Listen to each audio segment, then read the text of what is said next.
Welcome back, everybody, to another episode of the Intellectual Podcast, where we're just putting just a little splash of nuance to the polarizing conversations of the internet.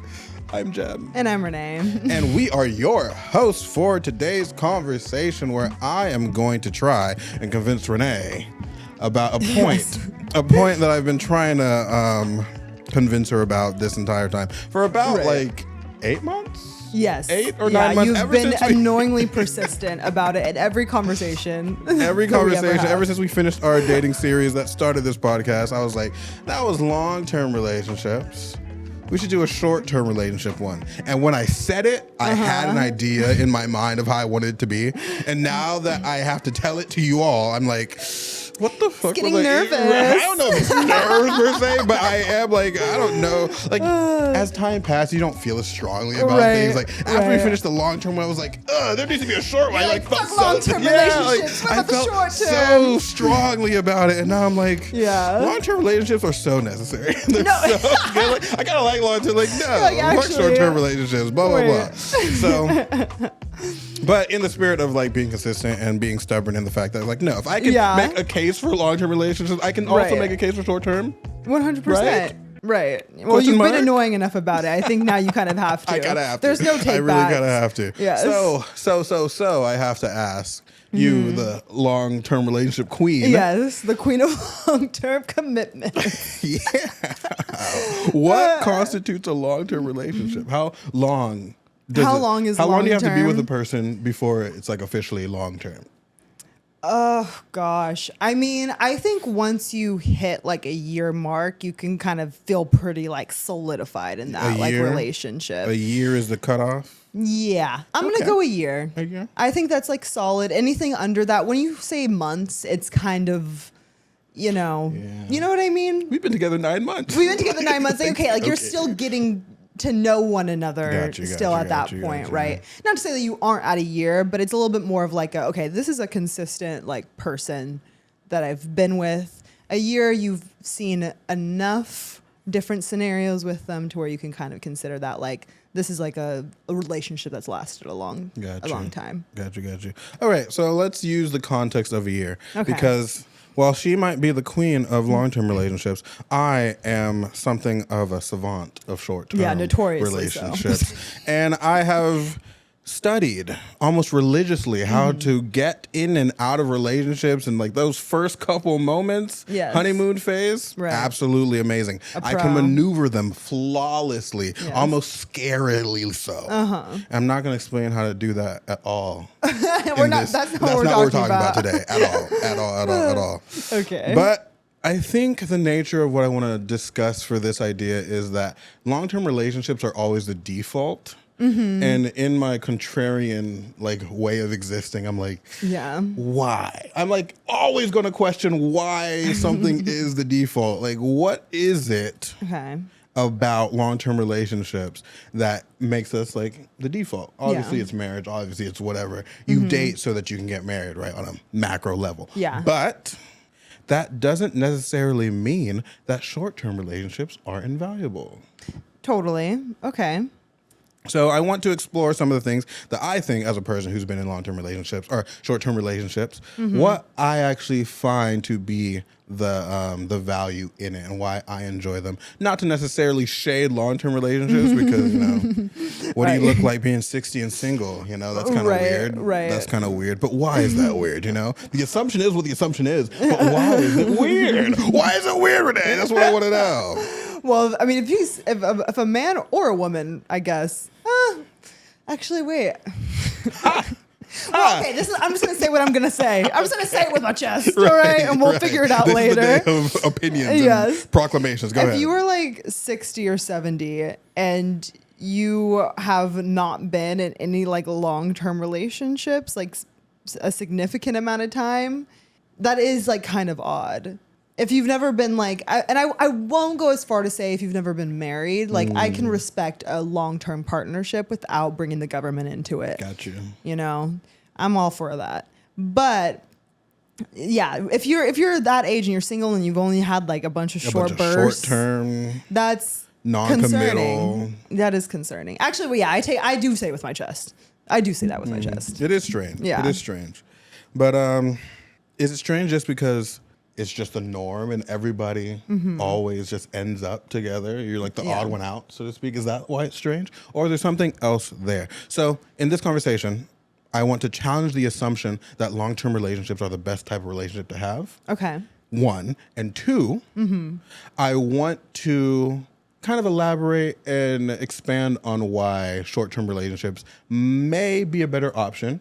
And now I'm gonna start with disclaimers, right? Before you even come for me. Maybe the better option. This entire episode is just gonna be a big hear me out. Guys. Hear me out. Hear me out. Just hear me out. Just hear me out. Just hear me out. Just hear me out. All right. It's not a hot take, but you gotta hear me out. You gotta get to the end before you make your assumptions. Okay. Fair enough. And first one being timing. Right, I can only speak from my experience, and I'm 29. Right. So this is not like 40 talking about how short-term relationships are the best type of relationships. Totally, this is like in your 20s why short-term relationships might be a better option for you than focusing and deriving like long-term stuff. Got right? you. So first and foremost, I'm speaking from a 29-year-old. All right. At the end of my 20 experience. Looking back at your 20s. Looking back at this decade. Right. Oh, exactly. You old man. Oh, it's crazy. Also, I don't think anything in this episode I'm going to say is going to be like particularly like revolutionary. It's not going to change the way things are. It's not going to be like completely like groundbreaking. It's just. But let's unpack something. Yeah, you know? We're unpacking something. It's like a subjective analysis of how I process this information, and 2, what I think is like an objective analysis of what's actually happening. Yeah. So before, like, listen to this conversation before you disagree. Think about how most people in their 20s are in relationships already. Totally. Without actually calling attention to what's actually happening while they participate in said interactions. That's my second disclaimer. Gotcha. And like I said before, I am no way shitting on long-term relationships, monogamy, or commitment. Those are very necessary. Those are very useful. I like those things. We had like so many episodes about long-term relationships. We talk about it often. I wasn't bullshitting. Like that's shit I believe, right? That's shit I believe. Yes. But again, just wanna like short-term relationships could be good. Before that. Yeah, before we get to that. What's happening? Let's talk about a short-term relationship that is horrible and did not go well. This was actually a short-term relationship. That's actually kind of where crazy. I would maybe argue maybe the relationship being short-term wasn't necessarily the issue. It was the man was a pathological liar. Have you heard of what's been going on with Clinton Kane on TikTok? I don't even know who Clinton Kane is. That is at all. You know what? I want to be upset, but I'm kind of happy so I can explain it to you. All right, cool. Because let me know, girl. What's going on? Do you know who Tana Mongeau, I don't know how to pronounce her last name, and Brooke Schofield are? No. The Canceled podcast? Oh my God. Do you not know who these people are? At all. Like, at all. At all. I don't like not knowing things either. So yeah. Please tell me. Oh my God. Okay. All right. Stop milking it. I'm surprised by. Tana Mongeau. Okay, anyways. I think I've heard about the Canceled podcast. Actually, let me see. Yeah, I feel like you would know who she is. She is a YouTuber, like one of like the more OG types. She came up when she was like pretty young, like 16. She had a brief marriage fake marriage with Jake Paul. Do you know who Jake Paul is? Yeah, I know. She briefly dated him, and they had a fake marriage that was like all over everything. And like, I do remember that. Yeah. So it's that girl. I mean, not completely relevant, but just to kind of provide context for you specifically of who Brooke Schofield is, because she is a friend of Tana, and they eventually decided to start a podcast together. So that's kind of how she's kind of become, at least from my perspective, has become kind of this bigger like influencer personality type. Got it. And so one thing on their podcast that they always do is they will refer to like the men that they're actively dating, and they'll have like nicknames and whatnot of these men. And Brooke would always like refer to like this one dude. She kind of really never really went into it, essentially because of just how traumatic it was, but just how she had like a really crazy experience. She recently came out with a whole "Who the Fuck Did I Marry" style series. I did hear about that. Yes. Yeah. Which, mind you, she had talked about him before. She had finally, I forget exactly the timeline of it, but she did name drop him and talk about what happened between her and Clinton Kane. I think it's been like at least probably like a year ago or something like that. But what re-triggered it was he is releasing new music, and he decided to make a TikTok saying something to the effect of, when your ex, like when you've moved on, but your ex can't stop talking about what happened between you guys like 2 years ago. You've been broken up for 2 years, but your ex can't stop talking about it. He made some sort of TikTok like that, which she was like, yeah, bitch, I can't stop talking about it. And you want to know why? Let everyone know the details on exactly why I can't stop fucking talking about it. And and it's so funny. I loved it so much. This girl's so funny. Like, every single video she starts off with part 2, who the fuck did I marry? So anyways, like, just like that style, how she formatted the videos was just really, really hilarious. I'm gonna have to watch it. You definitely need to watch it. But essentially what happened, Clinton Kane was this, at least like a few years ago, he was this relatively smaller artist, singer, who's kind of on the come up, who was like just famous and not famous, just known enough in like the LA scene where a lot of like YouTubers and whatnot like knew who he was. And like, he definitely had like a small like fan base. And he had a song called Chicken Tendies that got, I know.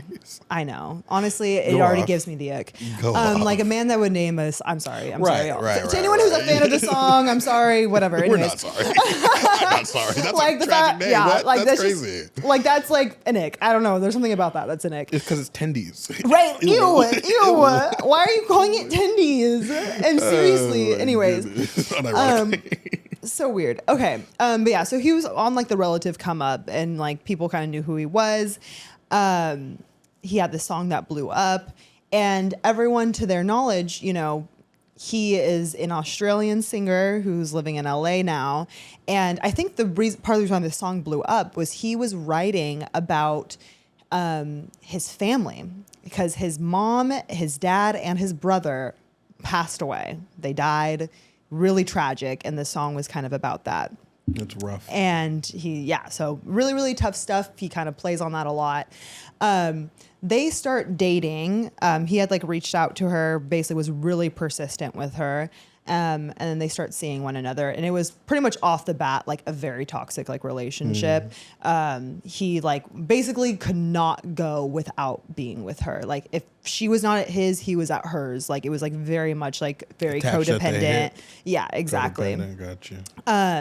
So then as they were together, he did, you know, the Zach Bryan show? It's like a podcast. Yeah.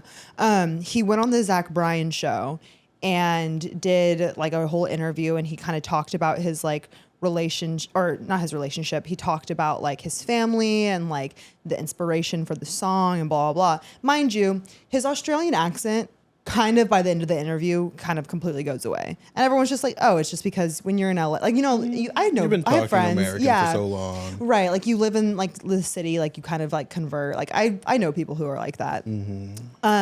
But Brooke starts to notice that on like the comments of this, that people are like, some people are commenting like, wait, what? His mom's not dead. Like, I know her. She's what? Like, she's, to my knowledge, still alive and well. And like, and he's not Australian. He's literally from Brunei, which is in the Philippines. Right. And all this sort of stuff.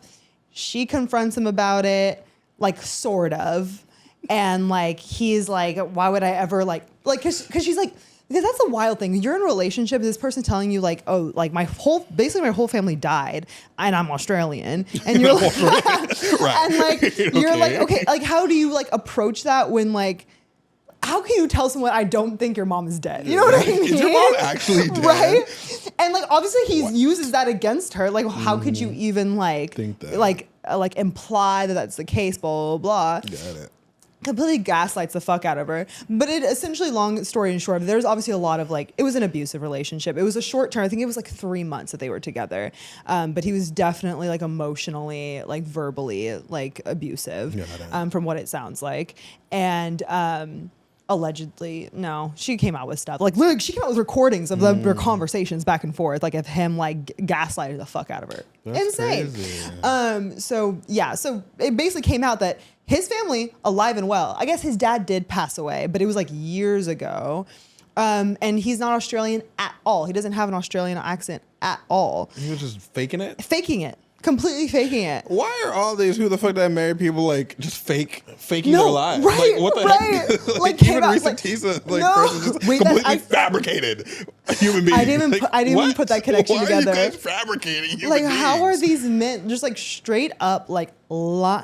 And this is the thing. It really is like a who the fuck that yeah, like, who are you? Who the fuck are you? Like, oh my god. And for no reason, like homeboy, it could have been really cool. Like no one's famous who's from Brunei, like the Philippines. Like, you know what I mean? Like you could have like had like a really cool story like that, but you had to come up with this crazy like tragic story. Yeah. And he said it like in his story too. He said it happened recent. So he said it was like his family like within the span of like a year had all died in like 2020. An accident. I don't know what I can't remember honestly, but yeah, Silly, when that was just like not the for case. No reason. And like bro. And like he was so it definitely affected his career. Right. But what's funny now too about it is like he's obviously trying to promote this new song that was coming out. And I think he like his excuse for it all, I don't think he even necessarily addresses the fact that he lied about being Australian. Mm-hmm. Oh no, I think his team, or they put out a statement.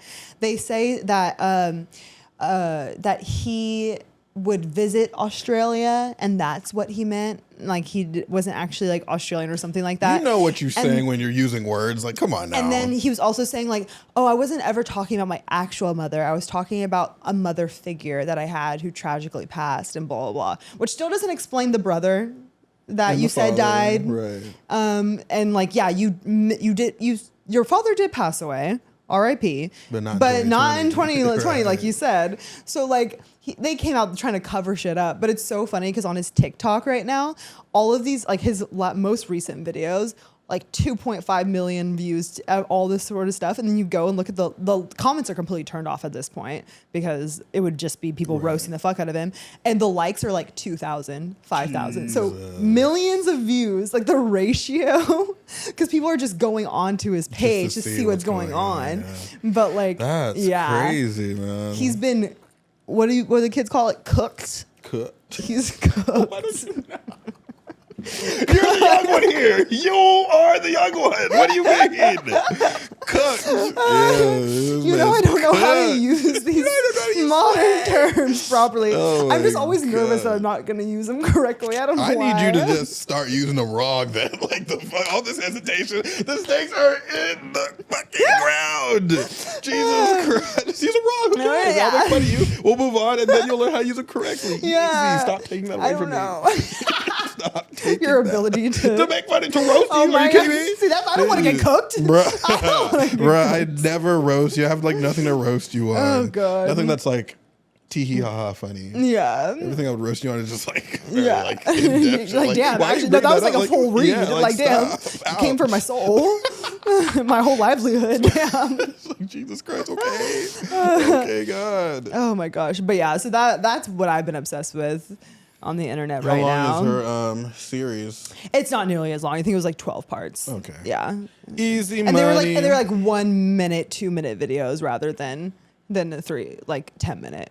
Like I said, it was a short term situation. But I mean, just goes to show like I don't know, like because what's funny too is like the thing that was for her. The thing that's also funny about this situation is not funny. Brooke Schofield is out of his league. Just to be plain, keep it plain, simple. Let's keep it 100. She's out of his league. Gotcha. And it's just so funny when you like people are on the internet like, this is why you don't give these ugly men a chance. I mean, I'd be saying that till I read in the face. Because you think this is the thing is that you as a beautiful woman, as one who knows her worth, you think, oh, he's going to treat me right because he knows that I'm out of his league. No. And that is usually the complete opposite of what's going to happen. The craziest thing it's ever? Always the one who you know you're stooping down. And she was talking about that in her video. She was like, I knew that, like, you know, I knew kind of what was happening, what was the case. But she was like, he was so persistent with me, and he was so, like, basically it was very love bomby. It was very, like, obsessive from the jump. And she was like, well, he's getting all this effort. Clearly, it means something. Right. No. Wrong, bad. No. I don't know what it is. I was talking to this girl about the same damn thing the other day. And I'm just like, you think you go to ugly dudes because they're safe and they're like, know how good you have it, like give them a chance. Because the hot guys, they know their worth. They're not going to pay you any mind. Wrong. And I think the through line through that is insecurity. Yeah. Because once it's like give a mouse a cookie type shit, give an ugly man a chance. Then they think that they own the world. Like, if I can get you and I look like this. Right. That all of a sudden inflated. Out of nowhere. And now they think they can do no wrong. And then it's also, you are giving him a little insurance because by being seen with you, now he has social credit. Proximity. Now all the other girls like, damn, what he got over here. And you made him. Right. You literally made him. He didn't even deserve he doesn't it. care. He does not care about you anymore. So stop giving ugly men a chance. Yes. That's all I got to say about that. Period. Stop giving ugly people a chance because ugly women are worse. Oh my God. I'm going to say it. I'm going to leave it right there. It's okay. Okay. I'm not going to go there. What are you saying? I just hate ugly people. That's what I'm saying. Ugly people suck. That's what I'm saying. They're literally the bate of my existence. Oh my God. So I feel like I have to say that on this podcast. Damn, you really need to get that off your chest for sure. Ugly people. Right. Oh God. But beauty is in the eye of the beholder. Right. No. Yes. It's just like the moment that you are in a situation where someone's pursuing you and you kind of know you're stooping down a little bit. Like whether it doesn't matter if you're stooping down in terms of physical traits or some other sort of trait that you are sacrificing something, you're settling to a degree and you're aware of it, but you're like, but because I'm better than them, they'll treat me like the moment that you're in that mindset, you're done. Because people don't treat you how you treat you. Yes. They treat you how they treat themselves. Yes. And I'm just like, damn. They'll never know your worth because their perception of your worth is influenced by their lens. That part, 100%. So stop giving ugly people a chance. Yes. Unless this ugly person is like Benny Blanco and he just like does not care. Yeah. You know what? I love an ugly person that embraces the ugly. Like, I'm ugly. Right. It is what it is. Right. Fair enough. And it kind of makes them hot. So are they really ugly? Exactly. See, now we're getting somewhere. Yes. Hey, yo. We're getting down to the nitty gritty. Oh my God. Are we? I don't know about the nitty gritty, girl. We're getting somewhere, but the nitty gritty. Okay. Right. All right. Calm down. Relax. Oh, God. Okay. All right. We should get down to the nitty gritty of these short-term relationships, though, and why they are so, as you say, important, so important, so beneficial. Did you like that transition? Yeah, it was great. Thanks. I'm trying to be more transitional, you know? Okay, beautiful. And like I always say, I love the transitions, but the moment you call out that it was a transition, it kind of like defeats the purpose of the transition. And I'm like, I was literally about to riff off of it. And you're like, I'm sorry. Love that transition? I did. I was actually going to show you how much I loved it. And here we are. And it's okay. It's okay. We'll get there. I know that you're a person who loves validation. Yes, I do. Good job. That was a great transition. Jesus Christ. So why short-term relationships? Why would anybody in their right mind make a case for short-term relationships? Like, why? Why is that the thing? The first reason is the most obvious reason. Yeah. That for all intents and purposes, if you're in your 20s, that's probably the most common relationship that you're in. Yeah. A short-term relationship. Definitely. So if you're over here listening to this, the goal, the ideal of being in a long-term relationship, but your experience is short-term relationships, what are you actually learning? You're not learning how to be in long-term relationships with being in short-term relationships. Totally. But you're also not being better at short-term relationships while always pursuing a long-term relationship. Something's not matching. Something's not doing what it's supposed to do. Okay. So either you take a step back and prepare yourself to be in a long-term relationship, or you get really good at short-term relationships as a branching part, or as a springboard. What is that thing? Yeah, you know I think what it's is that thing? It's like you're springing off a board. Right. Like you're branching off so that you can prepare yourself to interact with people and take what you've learned from these short-term relationships. Yeah. If you have better short-term relationships, it can help you interact with people such that you can have better long-term relationships. Okay. So I think it's how people date in their 20s already. Yeah. So why not do it the best way you possibly can? Calling attention to that's already kind of how someone in their 20s is dating anyways, for the most part. So how do we optimize that situation? I think the part, and I'm sure I'm just going to put this question out there, and then maybe as you talk, you'll answer it, is the part that I struggle with, and maybe it's just because I'm such a long-term person, especially if I like someone, I'm just thinking long-term. I'm struggling with the mindset of it. Do you go in with a mindset of this is a short-term interaction, and how does that even I can't even conceptualize how that would even work, because if you're into someone and you're having a good time with them, the consideration in my brain is a long-term relationship. All or nothing. If it's short-term, it's because I don't like you that much. And for the most part. And to me, right? I understand that. Yeah. And I get it. But to me, I feel like it doesn't have to be so cut and dry. Fair enough. Why are we denoting short-term relationships for people we don't like? And why are we denoting long-term relationships for people we do like? Because people that we do like doesn't necessarily mean that we need to. They're good for you. They're good for you long-term. But in that moment, in the present, you like them. But you're over here with this incompatible interaction, trying to make it a long-term relationship because you like them. I see. It could have been this, a 3-month thing. We go our separate ways. Amicable. Yes. Amicable separations. Yeah. We move on, and you take something good from that situation, and you're not traumatized. Because usually this is what I observe. Okay. Right. Yeah. This is just a theory. I think the most toxic situations come from trying to make something long term that should have been short term. I see. So there's let's just be realistic about this. Yeah. And to your point, just because you like someone does not mean it's necessarily a good compatible long-term situation. And being just being aware, or just a realistic about that situation. That's very true. The easiest example of that point specifically. Yeah. They don't want kids. Yeah. You're 25, they don't want kids. But they check off some other boxes. They don't have a good relationship with their family, they don't want kids. You're just I can deal with that. Yeah. You commit to this person. You force this thing to be in a long-term situation. Now marriage is on the line. Now you guys are integrated. They still don't want fucking kids.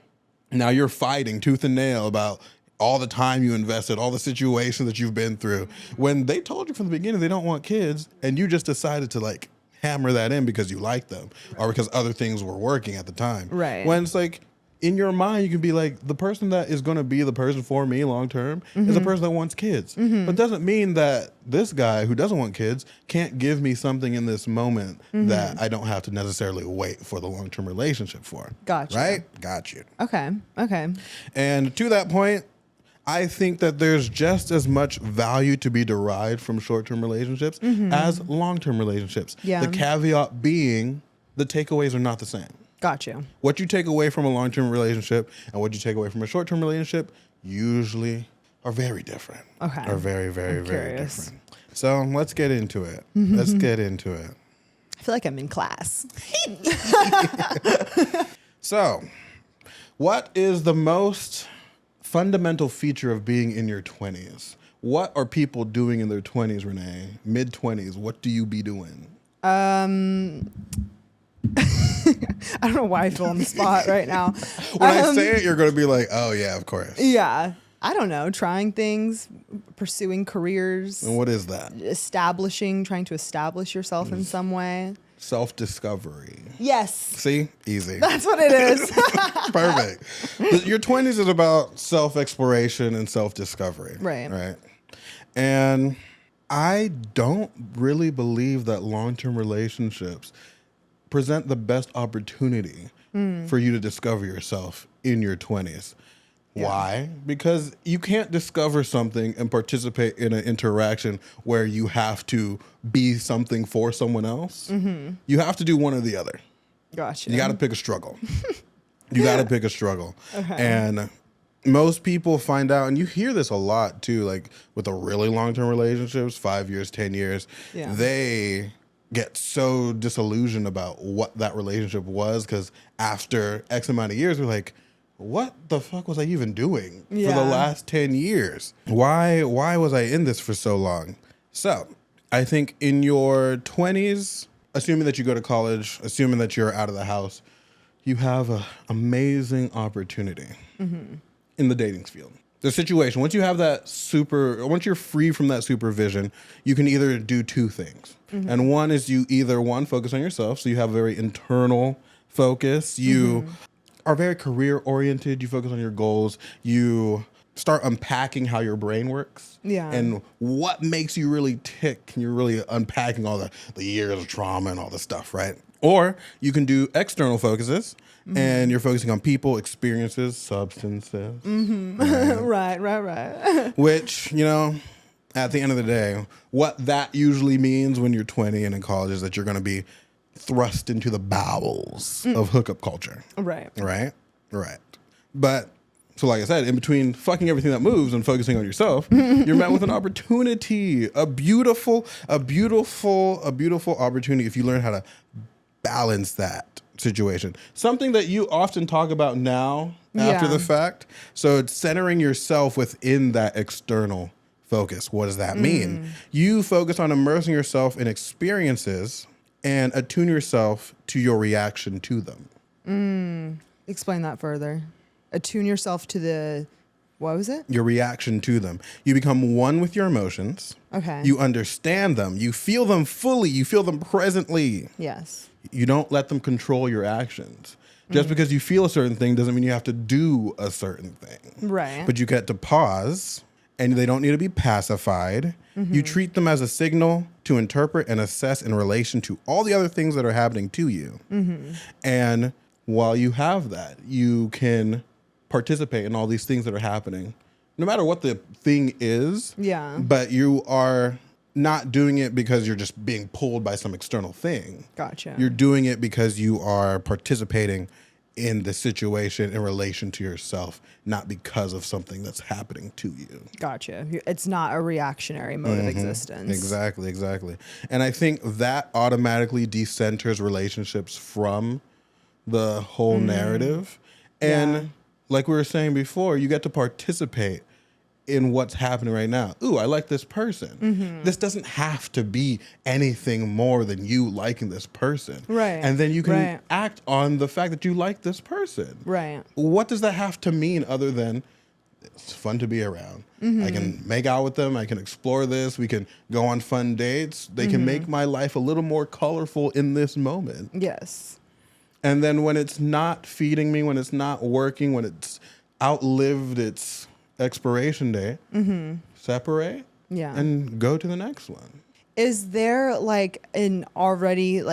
is there an understanding in that moment that when you meet that person, like I said, I'm just stuck on the mindset. Like, is it like one of those things where you meet that person and you're like, you kind of maybe have like a sense that it's not something long-term, but you like them?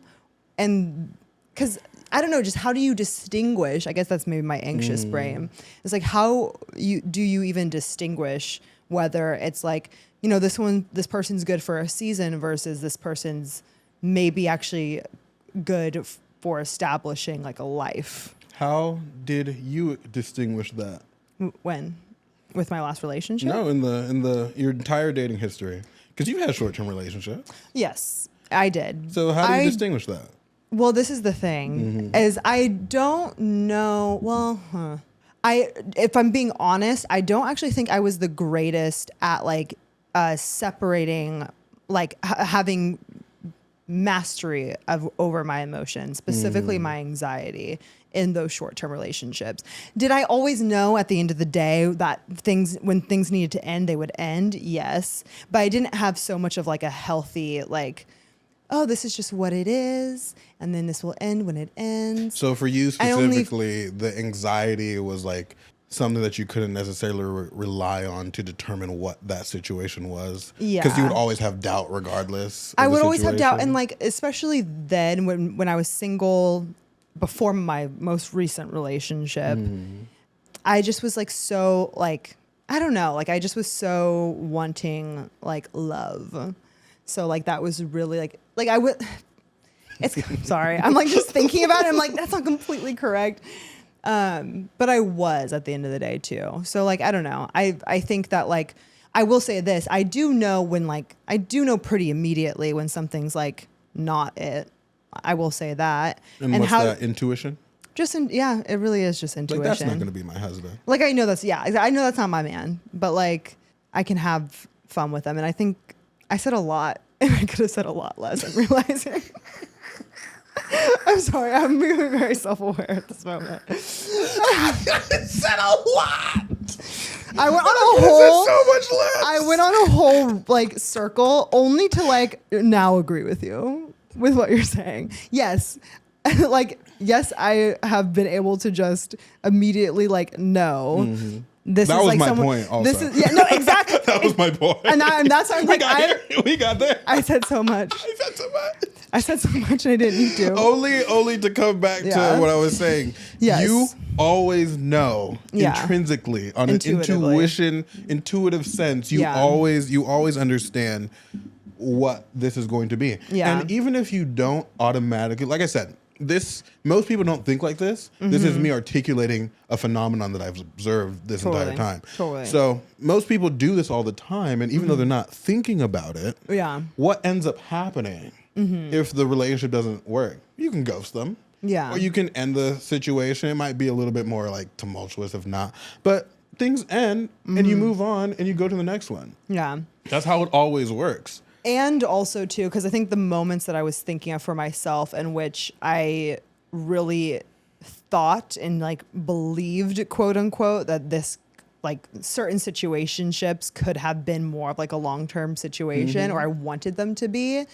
It was moments in which I was really at the core of it, kind of denying my intuition and not wanting to trust it and believe it because I wanted an outcome so badly that I was just ignoring all these other signs, so to speak. And if you decenter yourself from the outcome, right, you won't have to worry about that. Yeah, and you can objectively just deal with the experience what it is, because like I said, those situations weren't intrinsically bad. No, wonderful people, but they're so stressful in retrospect, and while you're going through them, why? Because you were trying to make them more than what they were. Exactly. And this dude is like just like not participating. You're like, why aren't you participating? Am I not participating with? Yeah, you are, just not for this dude. And that's fine. Right. That's fine, at least to my brain.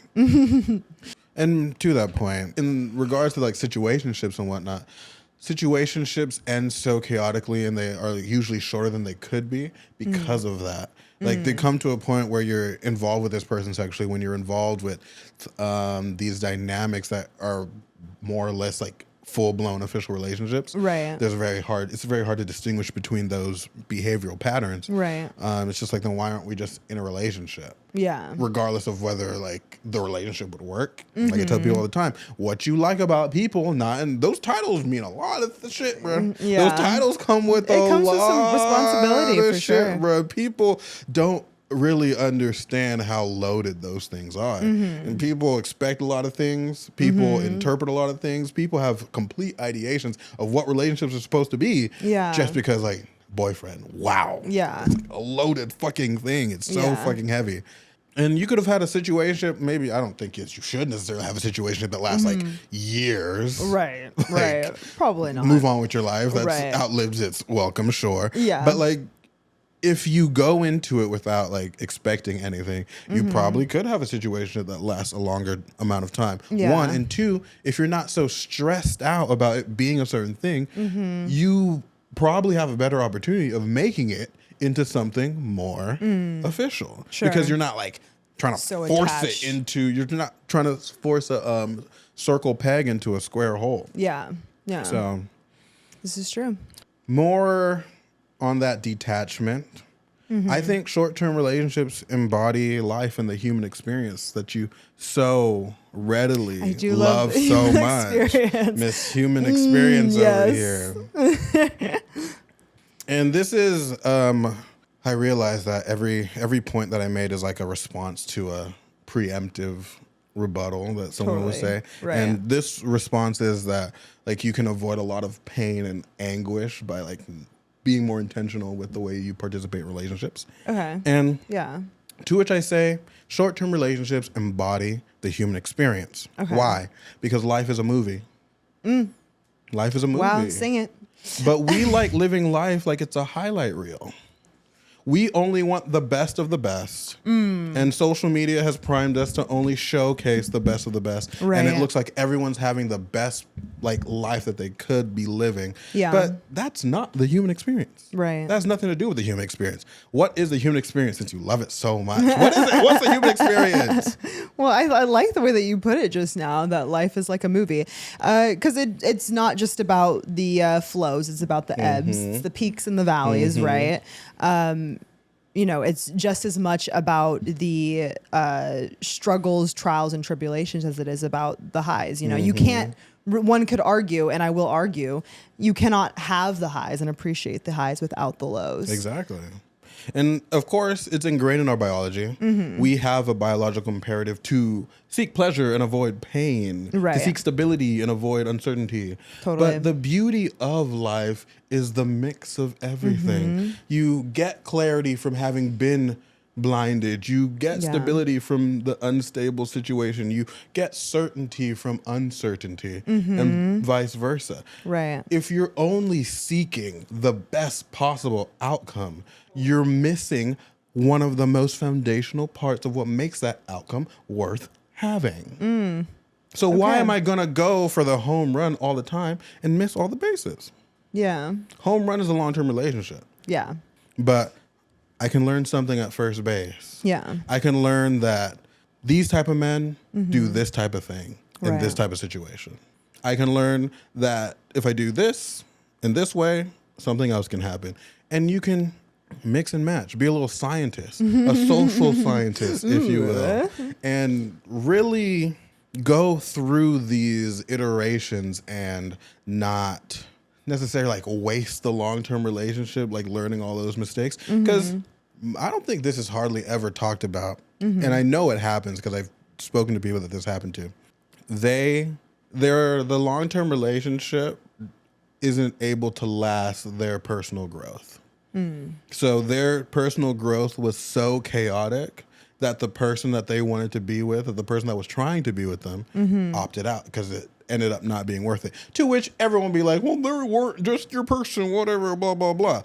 To which I also respond, why do you have those people that 45 years into a marriage are still thinking about that one person? Oh, God. It's like, but you know Suzanne. Wow.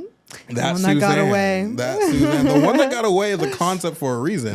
Because Yeah. that is a person that you definitely could have been with if you weren't as chaotic as you were.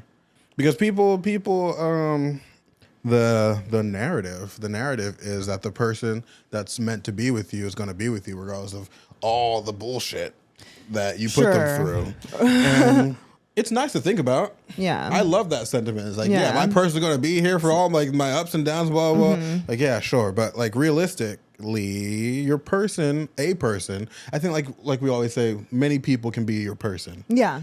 And some very high quality, good people for you could be your person, and you can definitely push them away. Yeah. Because you aren't ready to receive them. Right. And those people are very much your persons. Yeah.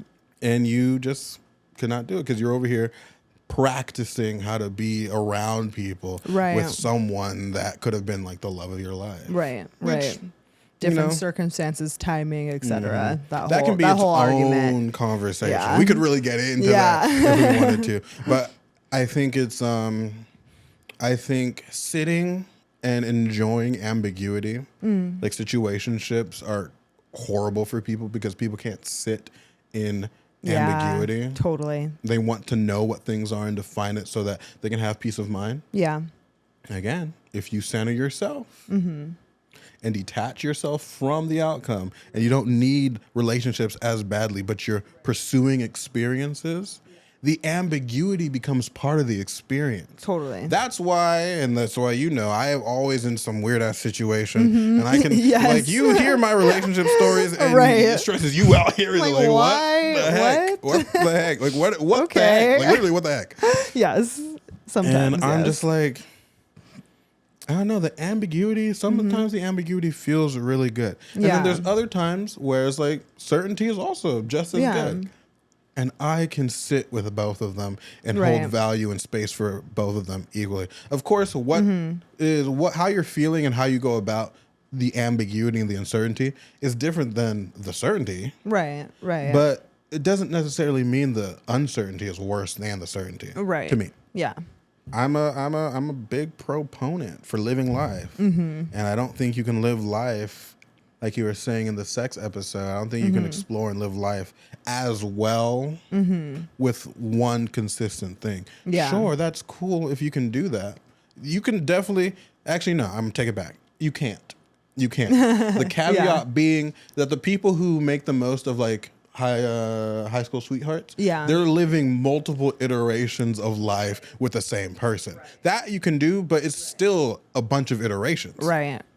And most people don't have the luxury of having high school sweethearts, so you're gonna have to pick a struggle. Yeah, pick a struggle. Being chill with what's happening.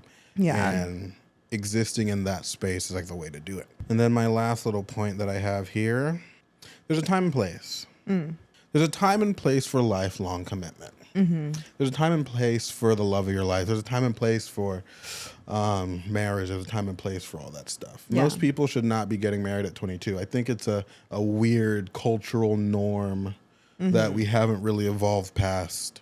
And in some areas. It depends. Yeah, again, that can be its own whole conversation. Yeah. But just for the service level, I truly think that people make better partners later in life. You're not going to be a good partner being married at 22.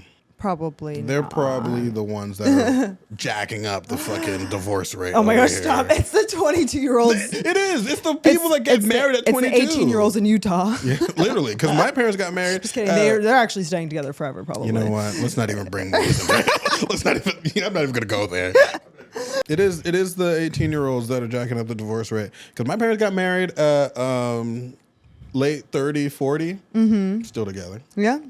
You have a much more defined and stable existence as you age than I'm just going to keep saying, the chaotic way that people exist when they're in their 20s. Right. Like, what you think you want at 22. Yours evolving at such a rapid rate. Like, how different are you at 24, 25? Oh my God! Right, and I'm already a different person than I was an hour ago. Right, like, Jesus Christ. Might be a different problem. That might be a personality disorder. Hey, that's not normal. That's actually diagnosable. Just so you know. Yeah, she's a different person. Yikes! Scary. Now that's a red flag. Talk about red flags. Talk about red flags. Oh God. Right. But yeah, like who I was at 20. Yeah. Versus who I am now. I don't even who is that nigga? Like, I don't recognize that motherfucker. I hate to say it. I don't know who that man is. Who was that guy? I have no idea. I don't know who that man is. And then when you're not like given the tools to deal with that, and contend with someone being completely different than the person that you marry, right? That's what makes people separate and break up because they don't sow in the possibility of people completely uprooting their entire sense of self into the I do's. Right. And then they end up separating. So, like I said, all that to say not to like discredit long-term relationships and marriage and stuff like that. But our society, American romance is so hell bent on this happily ever after. Yeah. It's so hell bent on finding your person, being seen, and just like putting yourself in these situations that, one, this dude's a relative stranger. You've only known him for 2 months. Right.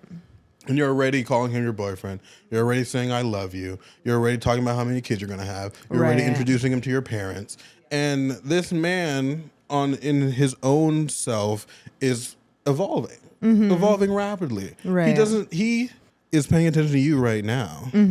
But in a week, you might have shown him something that he now is more attuned to, and now he wants something else to explore that with. Yeah. And you've already invested damn near all your eggs in this one person. It's over. Sure. Yeah. Because you're searching, you're like pursuing this long-term thing so aggressively.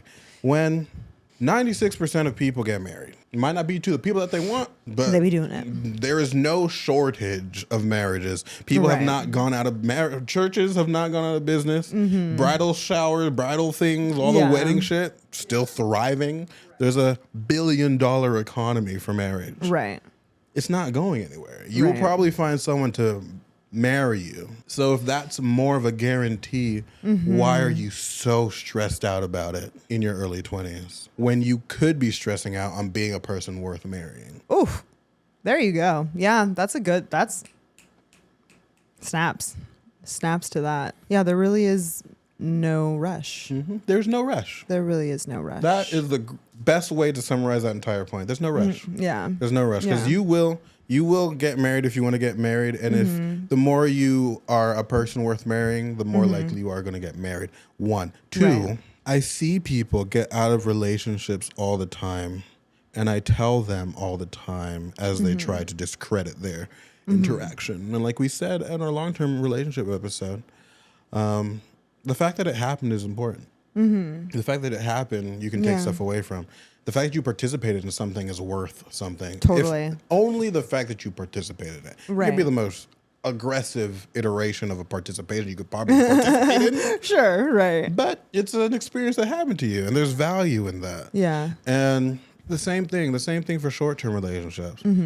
I think it's super nice and super sweet for myself to find a person that makes me feel something, pursue that person, have the ups and downs that I have with that person, go about our lives, and not have to like worry about like needing that person to have meant more than what that person is. Like what a person means to me in my life is self-contained to who that person is. Yeah. I don't try to add or imbue any more meaning than what it is. Totally. And to me, their presence in my life as a person participating, exploring, and existing on this planet is worth that. It's completely valuable. Yeah. Just because you didn't last doesn't mean that I didn't appreciate the time. Right. I still think about all those memories fondly, even all the fights that I have with all these people, even all the craziness, even all the things that I did as a simp doing all this crazy stuff with these people. Oh my goodness. Ooh, the stories I could tell. Yes.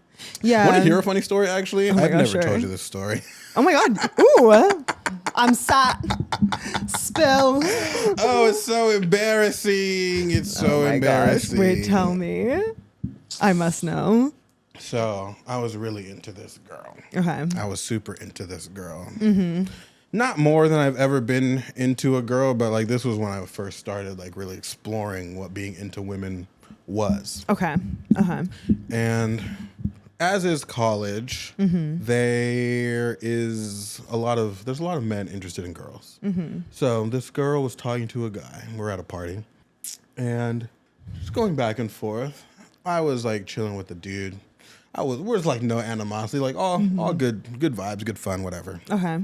And I was like so bold and aggressive back then too. So I like just straight up was like, "You like her, don't you?" type shit. And we're just like, "Yeah, no, she's pretty cool, whatever."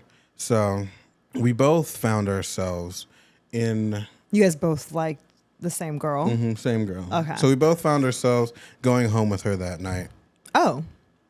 Not in some threesome shit. I mean, I wouldn't have judged. But that entire night, Mm-hmm. She was just going back and forth between the two of us. Oh, she was having fun. Yeah, she was having the best of fun, and I really like this girl. And me now would never participate in that bullshit situation ever. I would never put myself in that situation. Right. Literally, I'll find another girl. Right. Like, good for you, bro. Good for you. She was just eating all that attention up, and it was 3 a.m. Yeah. And I wasn't about to go home. It was fucking late. I was fucking tired. We were all tired. So all three of us slept in that bed, and I slept in that bed with a man did not do shit. And I was like, why am I here? Why am I like in retrospect? I'm just like, why? Freeze frame. Right. Like, I bet you're wondering how I got here. I am. I'm really wondering how the hell I got here. We were just in that bed. In that bed. She was in the middle? And it wasn't like a king size bed type shit. There was these bullshit college beds, bro. Damn. I know. Was it awkward at any moment and just both of you refused to leave? Like did at any moment that occur, or was I think it might have been like a were you guys all just so drunk? I think it was like a game of chicken. Got you. You know, like, got you. I'm not gonna leave. Well, I'm not gonna leave. Well, I'm gonna stay here. Well, I'm gonna stay here too. I'm getting in the bed. Yeah, type you guys are looking at each other over her while she's like knocked out. Oh my god. But like I said, if it was a threesome situation, I think I could have rationalized that to myself. For like, okay, then let's both just like participate in the situation. Yeah. But like, neither of us wanted to do that. No, like, right? Both of us wanted this girl, but not at the same time. not at the same time. It meant more to me at that moment. It's like, I don't want to share you. Like, I want you for myself. I didn't understand the beauty of that experience. Yes. So I was like, no, like she's gonna choose me. I'm worth choosing, and. She didn't choose. She did not choose. She challenged that bitch. She sure did. Even she was pulling a what's her name? The main character in Challengers. Mm-hmm. Oh God, I forget. She was pulling a Zendaya in Challengers before it even came out. And I was like, damn. Love that for her. Yeah, like great for her. Great for her that you could have. Embarrassing for y'all. Yeah, so embarrassing. That is so I was really funny. in this bed trying to make this girl choose me. Right, choose me. Love me, please. And oh no, a whole ass other dude there. Like, why are you fighting for this attention? She clearly is not into you. She's clearly not into you. Clearly like, not bro, into move it. on. What the hell? Oh my God, that's hilarious. That is hilarious. Those are shits I don't tell people. Yeah, no, and that's fair. Yeah. That's fair. Yeah, that's embarrassing. But you should, because it shows growth. Yeah. That's why I love sharing my embarrassing stories. Because I'm like, look, I am human Look too. how far I came. Look exactly. Look how far I've come. So right. That shit's so far removed from who I am and how I've been. Right. I should start saying that shit, but I won't. Yeah. I have a reputation to maintain. Oh my gosh. I also just think I do find it stressful if people it's just stressful to like come across as perfect. Well, not for me. Oh, y'all be safe. Whatever. Jesus y'all be Christ. Safe. Oh my God. Oh my God. Whatever. Yeah, so I think that what did I take away from the situation, right? Short-term relationship. Right. I actually did date that girl for like a month and a half. Okay. Cool. After that experience happened. We got there. Mm-hmm, we got there. I don't think it was exclusive. I also don't really care if it was. It was a month. We were in college. It wasn't that type of part. I think I was like 20 or something. Yeah. What did I learn from that? What did I learn from that? Know your worth. First of all. But like also know your worth. Because like in that I knew my worth. Yeah. But I didn't know it to the point that I wouldn't participate in a situation like that. Right. Like, right. Walk the walk. Walk the walk. Yeah. Walk the walk. Sure. If you feel like you are going to be chose, then don't put yourself in a situation if you're not being chose. Yeah. Yeah. 1, 2, that the heart of women can be quite fickle. She was not thinking about things the way that I was thinking about things. She was just having fun, which is her prerogative. And I was like, if these people are having fun and just chilling, why can't I have the same amount of fun? Why am I taking this so seriously? What am I missing where this is not fun for me? Right. Because I was not having fun in that moment. I was stressed out. Totally. I was stressed out. Why am I not having fun? Yeah. And recalibrating from there. Yeah, no, definitely lessons learned for sure. Indeed. Indeed. And in the moment, was I frustrated? Absolutely. Of course. But would I have participated in that situation if at some level I didn't enjoy it? Also, no. Right. And I feel like too, like, I mean, granted experiences in general, but also just like the experiences, right, of like your, like these short-term interactions that you have, like you slowly start to formulate like what's the person that I aspire to be in just, and how do I want to behave and aspire to behave in like the dating scene in general? Absolutely. How do I aspire to be as a partner? How do I aspire to be, you know, et cetera, et cetera. You don't really learn that until you have moments like that where you do embarrassing shit. And then afterwards you're like, that's not what I aspire to be. That's not who I see myself Let's pivot that. But like you kind of do have to experience it, trial and error, but to like really be like, okay, that's not how the mode of behavior that I want to exist in, you know? You have to practice your personality. Oh, 1000%. And these short-term relationships are inconsequential practicing. Yeah. As long, and all of this is with the caveat that's like you're respecting people, you're being genuine, you're being honest, you're not just like using people as target practice to better your personality. Right? Like, that's target practice. That's what I did, but that's not what that is. Right, right. Sure. Exactly.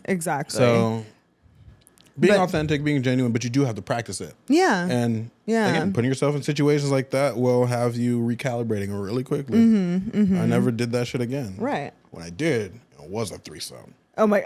But then I did. There you go. Right. There you go. Like, if we're gonna be here, right? We fucking something. Right. Exactly. And we still pivoted. Right, we still pivoted. Right. I'm leaving here with something. What the heck? That's just crazy.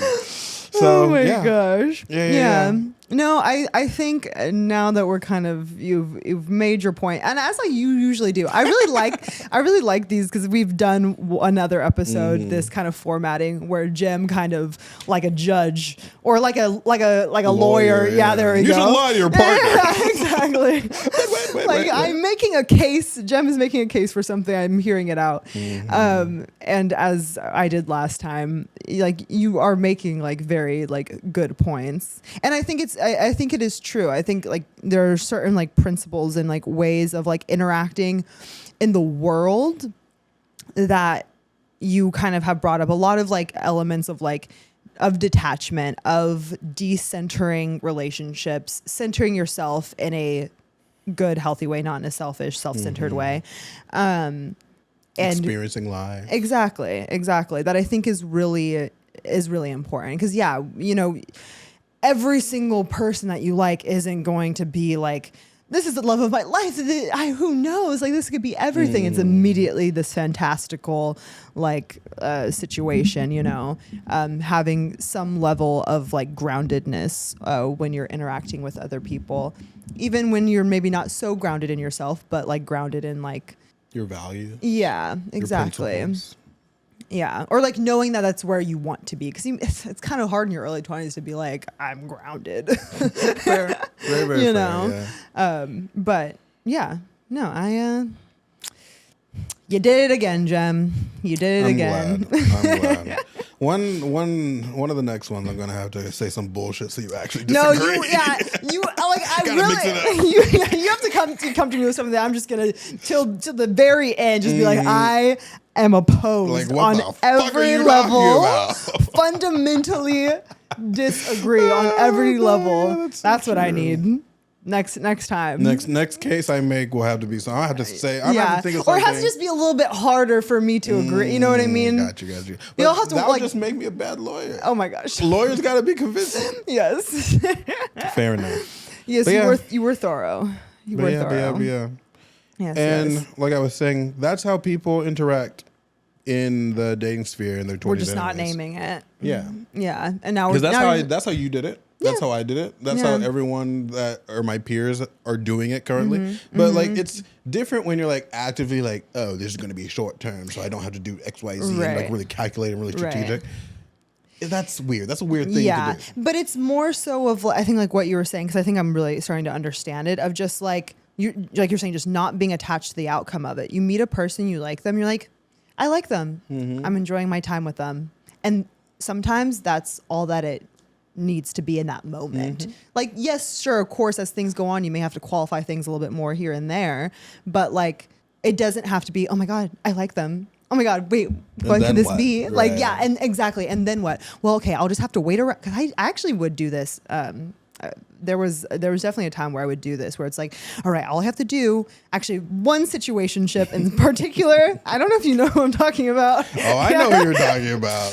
The only situation that you would bring up in this context. Yes, exactly. Hope he's doing well, by the way. He was cool. Actually, I liked him. That was the worst part. You liked him. I liked him. He was great. That was your fault. I know. That was your fault for letting us meet. This is my fault in general. Even in my moments of like chaos and like interacting with like in like ways that are just like chaotic, I don't even try. I have such a good picker. I do. I think I genuinely. I just said that to you earlier. You did. No, you only date high quality men. Yes. Like that is your thing. I have because it's kind of rare. Like we just talked about, and we're going to. We talking about red flags again. I can't deal with like actual red flags. You said this earlier too. Yeah. Like we cannot. We're not doing that. Actual genuine red flags. And neither one of us. What? Are you kidding me? I'm not like actual toxicity. Yeah, I literally am not putting up we with. Like dipping our toes. Yeah, like maybe a little, but no. Avoided attachment. Yeah. Oh, he beats you? What? What? We're not doing that. We're not doing that. Yeah, we're simply not doing that. Like like blatant disrespect. No, I'm just not putting up with it. Yeah, bitch. Huh? Yeah, what? But anyways, this situationship, I remember just like being in such like a place of like, okay, once we get to the 3-month mark, then I can like feel like justified to like ask these questions, and then we can start talking about. It was so like thought out and like structured and like the timeline of things, like, and it's just it's stressful. Look where we are now. I don't even know who that man is. You know what I mean? Like, right, we don't. We really don't. What is he doing? I have no idea. Literally, I have no idea. Is he alive? Hopefully. I hope so. We'll see. I really don't know. But yeah, so to that point, it's like it's stressful to exist in that way. But it really is the default of most people to exist in that way. And like you said, we could all do better for it. I agree. Switch like it you out said, it doesn't have to be anything. Liking someone can be all that it has to be in that moment. And I'll argue that liking someone is all that it is in that moment. There's nothing else. Yeah. Everything else is just you adding stuff. It's like the only thing that's happening in the present that you like them. Yeah. Nothing else is really happening. Everything else is just fantasy. Totally. And you get lost in that freaking fabrication. Totally. And you put yourself in more stressful situations than you need to be when again, I had some embarrassing situations, but I was never stressed out. Yeah. Girls never stressed me out because I was very objective in what was happening right in front of me. I understood what I wanted. Right. I understood the influence the society was having on me. Right. But I was like, within that, what's happening right here? Yeah. This girl's talking to 3 other dudes and not really texting me back like that.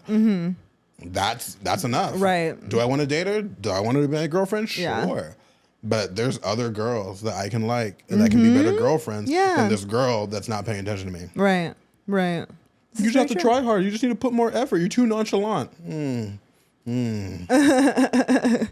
hear what you're saying. Right. Yeah. I hear what you're saying. Totally. But and that like to that point too, it's like even our first like internet dating theories episode, I think I had mentioned this and of like if 2 people are just like mutually really, really into one another, they're just going to be 2 people mutually really into one another. There isn't like, yes, there is like effort that is being put in there, but like, it's also just going to be happening, you know, like there isn't like, there's thought, but it's not like they're so like methodical and like, so like, I have to text her 3 times. Right. Just text her one more time so she pays. Like, no, she'll be wanting to text you back. Yeah. And so like in your case, it's like, okay, this girl isn't responding to me. Yeah, sure. One could argue as a man, you should be more like proactive, persistent. Sure. Totally. But like also like. I got options. Yeah. And like a girl is going, like, granted, may I play some games and wait like a few hours here, a couple, to text you back. But I will, if a girl's into you, if I'm into a guy, I'm going to be texting you back. Absolutely. I will be agreeing to the plans. And the more they're into you, the more that will increase. Exactly. And you won't have to worry about it. Precisely. So if you're thinking about it, it just is what it is. Yeah. But that doesn't mean that you have to only go after people that you're trying to marry, unless you're really trying to get married, in which case, like, question why. Yeah. Why? Yeah. No, that's wrong. Oh, it's the one in their 20s. Yeah, like why are you trying that hard to get married? Just curious. No judgment, just curiosity. Yeah. And yeah, that's my case. Hell yeah. For a short-term relation, that's all I have to say. Fuck yeah. I feel like we could go into depth about a lot of those things, and maybe we will, but for now, that's that. Frick yeah. And case closed. Case closed. Any questions for the audience, Renee? No.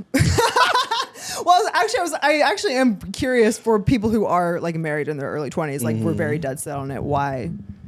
But I part of me thinks a lot of those people are, my assumption is the religion first and foremost. That's a usually heavy motivator shit. Yeah. Usually people in my experience who have married young are usually religious. And then the people that aren't religious have went through the iterations just faster than most people. Yeah. And then found a person that they made it work with. Yeah. Which is perfectly fine. Totally. Don't exactly. hate that. Do you agree with my case for short-term relationships? Yes. And are you going to maybe try and participate in more short-term relationships without the added weight of something long-term? Let us know, because I'm curious. Yeah. I'm curious. I am. I'm quite curious. Oh my gosh, yes. And if you are curious about us, make sure to follow us on all of our social media, Instagram, TikTok, TheIntellectuals. Subscribe to our YouTube. We are officially caught up on all of our episodes. Yeah, we have a YouTube channel now, baby. So now we are officially, it's as up to date. Our YouTube is as up to date as our Spotify, and as we're posting out episodes, we'll be posting videos, which is very exciting. Which we already had, Spotify already had our videos up every week, but nobody watches them. No one watches those. Yeah, you watch it on YouTube, so all that good stuff, and Facebook, likes on Facebook. All right. Because at the end of the day, I'm John, and I'm Renee, and we're the Intellectuals signing off until next time. Goodbye.